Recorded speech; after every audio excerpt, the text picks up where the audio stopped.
Bismillahirrahmanirrahim. Bienvenue une autre fois, mes chers confrères, dans un autre cours, toujours dans le module de neurologie. Notre cours aujourd'hui, c'est de l'hémorragie sous-arachnoïdienne ou bien de l'hémorragie méningée. C'est une urgence neurochirurgicale. Là, le pronostic vital est mis en jeu, comme on va voir. C'est le cours de Dr Namara. Les liens sont toujours disponibles dans la description, comme d'habitude. N'oubliez pas d'abonner pour recevoir les prochaines vidéos, les prochains cours. N'oubliez pas de laisser vos commentaires, vos questions. Et on commence. Le plan de ce cours contient l'objectif pédagogique, des définitions et des généralités, la physiopathologie, l'étiologie qui cause cette hémorragie sous-arachnoïdienne ou bien la HSD, plutôt l'AHA, les facteurs de risque. Après ça, la présentation clinique. Septièmement, l'appréciation du grade clinique à l'échelle de WFNS, World Federation of National Surgeons ou Neurological Surgeons. L'examen paraclinique, la prise en charge et les complications évolutives qui sont très fréquentes dans les hémorragies sous-arachnoïdiennes. Alors, commençons premièrement par des généralités sur les hémorragies. Donc, on appelle une hémorragie sous-arachnoïdienne ou bien l'hémorragie méningée toute éruption brutale du sang dans l'espace sous-arachnoïdien qui doit être normalement occupé par du LCR. On est en train de parler de sillons cérébraux ou bien les citernes de la base et du crâne. Donc, la diffusion du sang dans le circuit d'LCR, ça c'est de l'hémorragie méningée ou bien de l'hémorragie sous-arachnoïdienne. Elle peut être pure, c'est-à-dire purement sous-arachnoïdienne, ou peuvent être s'accompagner d'un hématome intracérébral. Là, on parle alors d'hémorragie cérébro-méningée ou une inondation ventriculaire. Donc la cause peut être locale, c'est-à-dire méninge, ou bien hématome intracérébral, là c'est plus grave. Ça, on appelle l'hémorragie cérébro-méningée, c'est l'inondation des ventricules. L'incidence est analysée selon l'âge et atteint un pic autour de 55 ans. Donc c'est avec le vieillissement que l'hémorragie va être favorisée. C'est une affection sévère, c'est une urgence neurochirurgicale. Elle met bien sûr le pronostic vital en jeu. L'hémorragie, l'énergie, elle est mortelle. Le diagnostic et les bilans étiologiques sont urgents. Donc, vous voyez la sévérité de l'affection. Il existe deux formes qui sont très différemment selon ou bien sont à identifier. On a deux formes d'hémorragie méningée, la première non traumatique et la deuxième traumatique. Commençons par la plus grave qui est la non traumatique, qui est indiquée là. Elle est potentiellement létale avec un taux de mortalité de 25%. Le plus souvent, c'est la rupture d'anévrisme. Donc, on va détailler les étiologies, garder en tête ce mot-là ou bien ce terme-là. C'est de l'anévrisme, c'est la pathologie du sujet jeune. C'est la rupture de l'anévrisme qui va causer de l'hémorragie méningée. C'est la cause la plus fréquente, environ 70% des hémorragies non traumatiques. Et c'est très grave. Deuxièmement, l'hémorragie méningée de cause traumatique, l'évolution, si isolée, elle est d'évolution favorable. Le pronostic, il est lié à d'autres lésions. Par exemple, l'existence d'un hématome extradural va compliquer les choses là. Les signes d'intensité d'un traumatisme crânien et de nombreuses complications peuvent être émaillés son évolution. Donc, les deux mécanismes sont graves, surtout le premier, c'est de la rupture de l'anévrisme. C'est un taux de mortalité de 25% et même la traumatique. Si on a un hématome ou bien de complications, là, le pronostic vital est mis en jeu. C'est l'importance du diagnostic en urgence, les examens cliniques et l'intervention le plus rapidement possible. Donc, c'était l'introduction sur les hémorragies sous-arachnoïdiennes. Notez bien, ce sont des urgences neurochirurgicales. Maintenant, on va voir la physiopathologie des hémorragies sous-arachnoïdiennes. On sait que le sang diffuse dans le SCR sous l'effet de la force de pression sanguine transmise au niveau de la brèche vasculaire. Donc, le sang va diffuser dans le SCR comme l'encre dans l'eau. Tout va devenir rouge. Le volume de sang épanché dépend de l'importance de la brèche vasculaire, la durée du saignement qui s'arrête sous l'effet de la coagulation et les phénomènes de tamponnement. Toujours, il existe des mécanismes compensatoires, mais parfois ils sont dépassés. Maintenant, ce sang se répand jusqu'au niveau du cul-de-sac lombaire où il sédimente et peut être détecté par une ponction lombaire. Donc, une ponction lombaire peut détecter une hémorragie méningée selon l'aspect qui va être zone-tomérique. Ça, on avait vu en troisième année. La ponction lombaire est un examen qui nous met en évidence l'hémorragie méningée et note bien qu'elle est récente ou bien ancienne, selon l'aspect du SCR. C'est ce qui est indiqué là. Dès le contact du sang avec le SCR, on va avoir de l'hémolyse des globules rouges et des plaquettes qui vont devenir jaunes. C'est de la bilirubine et de l'oxyhémoglobine. Là, on va voir un SCR xanthochromique. Xanthochromique, c'est jaune, qui témoigne d'une hémorragie qui est survenue là. Et la libération d'oxyhémoglobine et les produits de dégradation des éléments figurés du sang sont responsables d'une agression tissulaire des vaisseaux. Elle les représente en entretenu durant toute la durée de l'hémolyse, soit du 3e au 12e au 15e jour. Donc, à chaque fois qu'il y a l'hémorragie, l'aggravation, elle est là par des processus de la libération d'oxyhémoglobine, de l'hémolyse, de la fibrinolyse qui va dégrader la fibrine.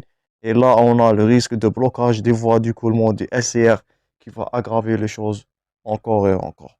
Donc, l'hémorragie méningée, toujours s'accompagne d'aggravation. On est en train de parler d'un SCR xanthochromique, des effets d'hémolyse, de l'oxyhémoglobine, et on n'oublie pas le vasospasme comme on va voir dans les manifestations cliniques. Donc, une hémorragie méningée, c'est les terrains favorisés de complications de plusieurs types et de plusieurs séquelles vont être gardées là. Donc, c'était physiopathologie de l'hémorragie méningée. L'existence du sang dans l'espace d'écoulement du SCR, ça c'est pathologique et ça va donner des complications. Ensuite, c'est imminent. Maintenant, on va voir les étiologies. Quelles sont les causes qui font appel à une hémorragie méningée? Maintenant, le premier, c'est de l'anévrisme intracrânien. Il est responsable de 70 à 90% de hémorragie méningée non traumatique. Donc, l'anévrisme là, gardez ça en tête. Ce sac-là, cet anévrisme, il s'agit d'une dilatation saciforme. C'est un sac. Il est rarement fusiforme de l'artère avec zone d'implantation plus ou moins étroite appelée le collet. Ça, c'est le collet de l'anévrisme et ça, c'est le sac de l'anévrisme. Ça, c'est très fragile. Il peut rompre à n'importe quel moment, surtout au moment d'effort. Les anévrismes se développent à partir d'anomalies congénitales. Donc, ce sont des anomalies congénitales non acquises de la paroi artérielle cérébrale, l'amincissement localisé de la paroi avec interruption de la limitante élastique interne par défait de la média. Là, on voit que la média, ça c'est continu. Là, il y a rupture de la média. La média est défaillante. Ça a provoqué ce sac-là d'être extériorisé. C'est une paroi fragile, paroi fine, elle peut rompre n'importe quel moment, surtout au moment d'effort ou bien d'agressivité. Ça va donner de l'hémorragie et c'est mortel dans 25% des cas. Donc, gardez en tête, la cause la plus fréquente d'hémorragie méningée, c'est de l'anévrisme. Ça, c'est à ne pas oublier, c'est une question fréquente d'examen. L'anévrisme est la cause la plus fréquente. C'est 70 à 80% des cas d'hémorragie méningée ou bien des hémorragies sous-arachnoïdiennes. Non, où ceci existe, ces anévrismes, malheureusement, il existe sur une structure très vitale. La quasi-totalité de ces anévrismes siège le gros vaisseau de la base du polygone de Willis et du tronc basilaire. Là, ce sont de grandes artères. Là, ce sont des artères vitales. Ce sont des structures essentielles pour l'irrigation du cerveau. Là, un anévrisme dans ce territoire-là, vous voyez la base du polygone de Willis ou bien de l'artère basilaire et ou bien au niveau de bifurcation comme on voit ici.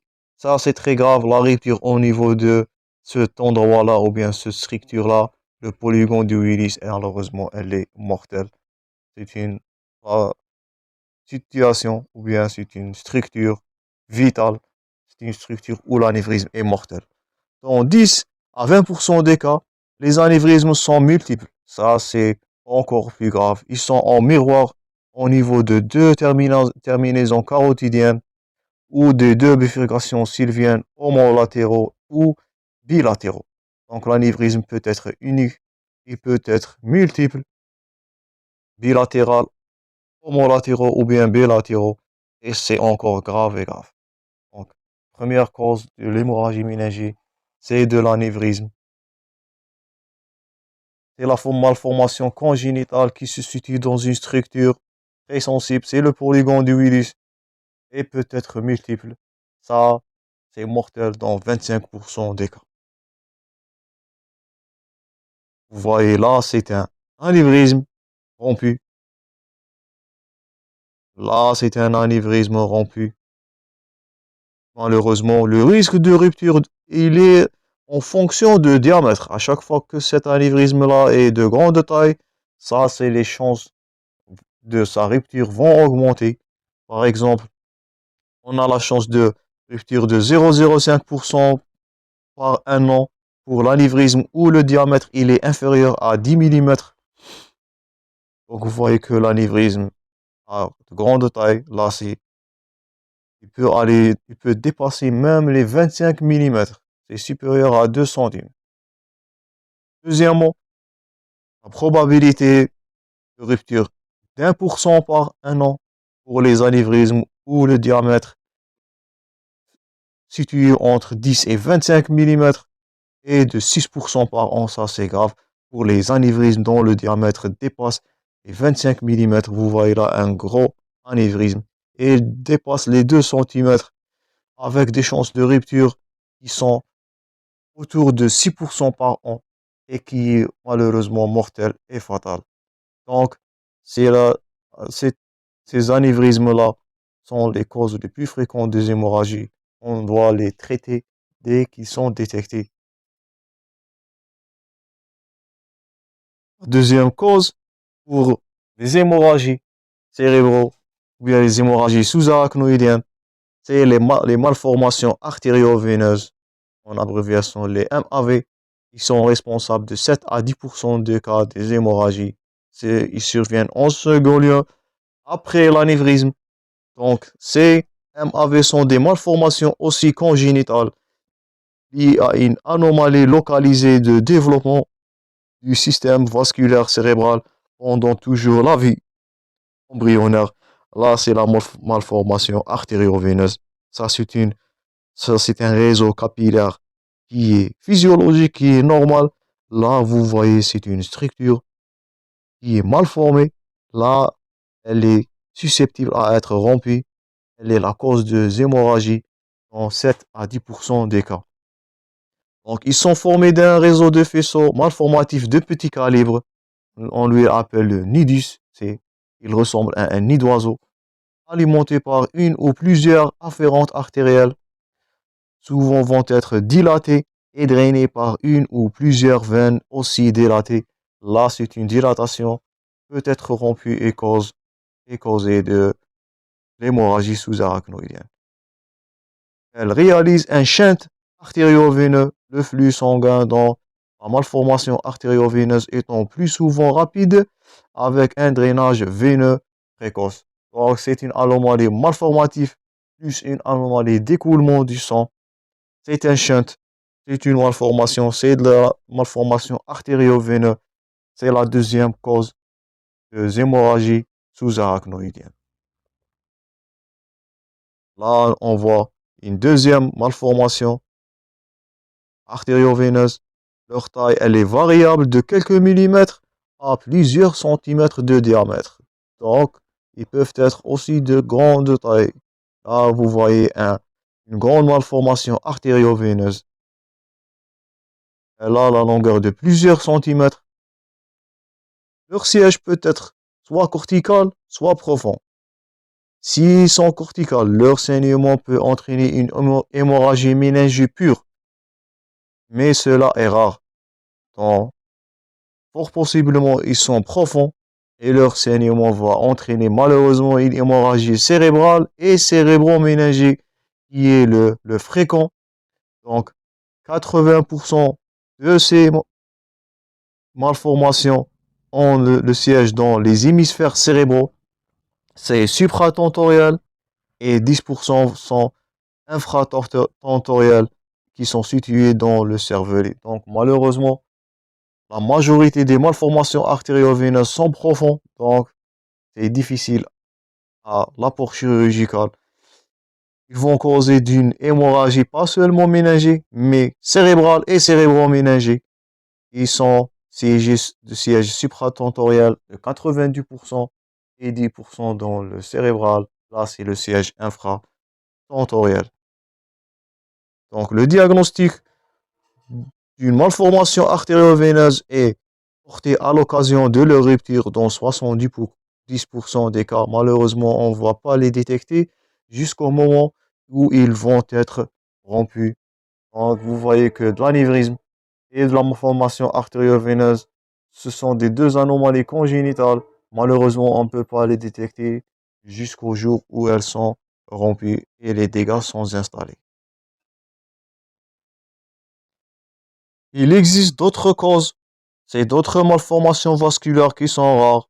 Là, on est en train de parler des fistules durales, des drainages veineux corticales, les malformations vasculaires occultes, les anévrismes mycotiques. Parfois, ce sont des vaisseaux ou bien de néoformations tumorales, troubles de la coagulation, l'intoxication OCO et la liste s'étend. Mais gardez-vous en tête que les deux causes les plus fréquentes, c'est premièrement de l'anévrisme, c'est 70 à 90%. Deuxième plan, les malformations artério-veineuses de 7 à 10% des cas. Passons maintenant aux facteurs de risque. Ça, c'est à retenir. Il existe trois facteurs majeurs de risque. Premièrement, c'est l'hypertension artérielle chronique, l'alcoolisme et le tabagisme. Donc, ça sont des facteurs de risque de hémorragie sous-arachnoïdienne. C'est de l'HTA chronique, c'est de l'alcool et du tabagisme. Ça, c'est à retenir, sont des questions fréquentes d'examen. Passons maintenant à la présentation clinique. On va voir de la clinique au cours des hémorragies sous-arachnoïdiennes. Maintenant, vous voyez l'éclair ou bien le coup de tonnerre, ça c'est de la rupture. Donc l'hémorragie méningée, elle commence toujours, on dit toujours brutalement, c'est la céphalie brutale. C'est comme un éclair de tonnerre. C'est un coup de tonnerre dans un ciel serein. D'abord, c'est ce que les patients vont être de décrire dans leur anamnèse. Ils vous disent j'étais bien et brutalement, une seconde après, j'ai eu de la céphalie qui est brutale. qui est très douloureuse. Ça, c'est fort possiblement. Si c'est un sujet jeune qui a été en train de faire de l'effort, là, c'est fort probablement de la rupture, d'une malformation ou bien d'anévrisme. Gardez ça en tête. C'est toujours brutal. Je répète, c'est toujours brutal. C'est de la céphalie brutale. C'est du coup de tonnerre dans un ciel serein. Sans prodrome, il n'existe pas de phase prodromique. La douleur s'installe brutalement et directement. Il est souvent à l'occasion d'un effort, comme je vous ai dit. Donc la douleur, elle est d'intensité extrême, elle est hyperagique, elle s'accompagne parfois avec une perte de connaissance totale. Rarement elle est localisée, parfois elle est occipito-latéralisée du côté de l'hémorragie ou bien postérieure si c'est le cas d'une rupture, d'un anévrisme, des trombes basilaires ou bien vertébrales, mais elles sont plus souvent diffuse. Donc la douleur, elle est diffuse, elle est très brutale. Devant une douleur d'installation brutale, là, c'est un sujet jeune. On fait craindre de la rupture, de malformation ou bien de l'anévrisme. Cette douleur va durer plusieurs heures, s'atténuer les jours suivants. Elle est peu sensible aux antalgiques, donc elle est résistante aux antalgiques. On peut avoir même des crises d'épilepsie généralisées, peut-être initialisées. Pourquoi? On a de la rupture d'un anévrisme, on a de l'hémorragie, on va avoir d'un foyer épileptique qui va causer une épilepsie généralisée, comme on va voir dans le cours de l'épilepsie. Maintenant, l'importance de l'hémorragie peut entraîner un coma parfois brutal et inaugural. Donc la symptomatologie, elle est fruste et brutale. La brutalité de la céphalée peut manquer quand lorsque le début est nocturne, le malade est alors réveillé par les céphalées. Les signes d'accompagnement caractéristiques sont le vomissement et l'obnubilation. Donc, si on récapitule le tableau clinique, c'est la douleur, c'est du vomissement, de l'obnubilation et on peut avoir aussi de la diplopie si l'atteinte du sixième paire crânien sans valeur localisatrice avec une agitation et une photophobie. Donc, on récapitule la clinique. Elle peut être des questions fréquentes d'examen. C'est la douleur en premier plan qui est brutale, qui est résistance aux antalgiques, qui peut même l'aider à perte de connaissance ou bien du coma. Deuxièmement, c'est de les céphalées. Troisièmement, les vomissements, les obnubilations, l'agitation et la phonophobie. Donc, vous devez noter tous ces cliniques-là. Lors du début brutal de cette symptomatologie, là, c'est fort probablement on a une rupture d'anévrisme, surtout si elle survient dans un terrain d'un sujet jeune pendant un effort. Donc, ces critères-là sont à retenir par cœur. Parce que le diagnostic, dans ce cas-là, il est urgent et la conduite thérapeutique, elle est urgente aussi. C'est une urgence neurochirurgicale. Donc, vous devez diagnostiquer ou bien savoir de l'hémorragie cérébrale lorsqu'elle est survenue. J'espère que c'est clair. Passons maintenant à l'examen clinique. Donc, vous avez suspecté l'existence d'une hémorragie sous-arachnoïdienne. Là, on va voir d'un syndrome méningé. C'est le fameux syndrome méningé. Il est classique. Il est caractérisé par, on est en train de répéter, de céphalée, de photophobie, attitude en chien de fusée, une raideur de la nuque qui va nous donner les deux signes, le signe de Kernig et le signe du Brudzinski. Ce sont les deux signes cliniques fameux. Le signe de Kernig lorsque l'élévation d'un membre va entraîner une douleur vive lombaire avec une flexion du genou et le Brudzinski. L'élévation brutale de la tête va entraîner la flexion des deux membres. Là, on est en train de parler d'une raideur qui est là, raideur méningée à cause de l'hémorragie, une tension du muscle du cou. Donc, c'est impossible de faire les deux gestes-là. On va avoir de la résistance. On appelle ces deux signes-là le signe de Kernig, le signe de Brudzinski. C'est de la sémiologie neurologique et du cours de troisième année. Toutefois, la température, elle est normale. Donc, c'est pas une infection, c'est à faire la différence devant une douleur céphalée avec du fièvre. Là, on est en train de parler fort probablement d'une méningite. C'est une urgence vitale aussi. Mais là, la température, elle est normale au début. La fièvre est de 38 à 38,5 qui est possible dans les jours suivants. Mais on n'a pas de fièvre élevée. C'est reste à différencier entre les infections ou bien les méningites, les infections du système nerveux central, comme on va voir dans les cours prochains, Inch'Allah. Donc, c'était la clinique. Vous allez trouver de syndrome méningé. Il est rarement manqué. Il est présent, fortement présent dans les hémorragies sous-arachnoïdiennes. Maintenant, le fondé, qui est un examen aussi. Le fondé appartient à l'examen neurologique. Il n'est pas considéré comme un examen complémentaire. C'est un examen fondamental. Il appartient aux examens neurologiques. Cet examen peut montrer les signes d'HTA, l'artère qui est cuivrée, les signes de croisement, une hémorragie intravitréenne, le syndrome de Terson, qui est une complication rare mais sévère des hémorragies méningées, car elle peut entraîner la perte définitive de l'acuité visuelle. Là, on est en train de parler de cécité. Donc, le fond d'œil est à mettre en urgence aussi par la crainte de ce syndrome de Terson qui va causer la diminution totale de l'acuité visuelle, ce qui est irréversible. Donc, gardez-vous en tête, un fondé est toujours systématique devant une hémorragie sous-arachnoïdienne. Donc, dans cet examen clinique, vous allez rechercher les troubles de la vigilance qui témoignent d'une gravité, les signes d'irritation pyramidale, surtout les signes de localisation. C'est un déficit unilatéral, aphasie, hémianopsie. Là, tout ça sont des critères d'orientation vers une hémorragie méningée dans le côté contralatéral. Latéral homonyme, leur présence évoquerait l'existence d'un hématome intracérébral.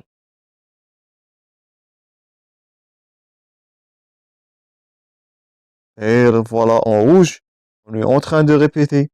Il existe une contre-indication à la ponction lombaire, car on a dit, ça nous fait rappel au cours précédent, une hémorragie méningée peut donner dans des cas d'une hypertension intracrânienne, car l'augmentation du volume sanguin est grande ou bien n'est pas tolérée dans la boîte crânienne. Ça va nous donner une hypertension intracrânienne, donc il existe une contre-indication à la ponction lombaire dans les cas sévères. C'est à retenir. On peut noter même des troubles d'oculomotricité, mais l'atteinte unilatérale du troisième nerf, elle est très localisatrice. Elle signe l'existence d'un anévrisme à la terminaison carotidienne homolatérale. Tout ça sont des signes d'appel d'une rupture d'un anévrisme. L'atteinte du troisième nerf, ça c'est là l'existence d'un anévrisme dans la terminaison carotidienne homolatérale, dont la rupture entraîne une compression de ce nerf. C'est la première branche supraclinoïdienne de la carotide interne. On cherche aussi d'état confusionnel, d'état d'allure psychiatrique. Tout ça sont des signes d'appel à une hémorragie méningée. Passons maintenant à l'appréciation de grades cliniques par l'échelle de la World Federation of Neurological Surgeons. Donc, une classification qui permet d'évaluer le pronostic et elle intervient dans le choix de la date d'opération. C'est un grade ou bien c'est un score qui est basé sur le score de Glasgow, plus l'existence ou bien l'absence du déficit moteur. Pour cela, on a 5 grades qui sont illustrés là. Ils sont notés selon Glasgow et les déficits moteurs. Ils sont résumés dans ce diapo-là. Donc, le grade 1, c'est un grade asymptomatique. Ça, c'est à garder en tête. Les céphalées sont modérées, discrètes, et d'air de la nuque. Donc, c'est le grade 1. c'est le moins malin, c'est le moins fruste. Deuxièmement, le grade 2, là, les céphalées sont majeures. La raideur de la nuque, elle est fortement présente. Il n'y a pas de déficit neurologique, sauf les nerfs crâniens. Ça, c'est du grade 2. Ça, c'est à retenir. Troisièmement, au grade 3, le patient va avoir de la somnolence, de la confusion, de déficit focal modéré. Et en stade 4, là, c'est la coma, l'hémiparésie, avec des signes malheureusement de décérébration précoce et de troubles de vigilance. Le dernier stade, le stade 5, c'est une coma profonde avec décérébration, un moribond. Là, le patient a le risque de mort. Donc, ces 5 grades-là vont témoigner de la sévérité de l'hémorragie. Ils sont basés sur, je répète, le score de Glasgow, avec l'absence ou bien la présence d'un déficit moteur qui va nous donner ces 5 grades-là qui témoignent de la gravité d'une simple céphalie vers une décérébration avec un coma profond. Donc, c'est l'échelle de WFNS. Nous sommes arrivés à la moitié du secours. On va continuer dans la prochaine vidéo, Inch'Allah. On va voir le diagnostic, les examens paracliniques et les traitements. Donc, n'oubliez pas d'abonner pour recevoir la prochaine vidéo, Inch'Allah. N'oubliez pas de laisser vos commentaires. Les liens sont toujours disponibles dans la description. Merci pour votre attention et bon courage.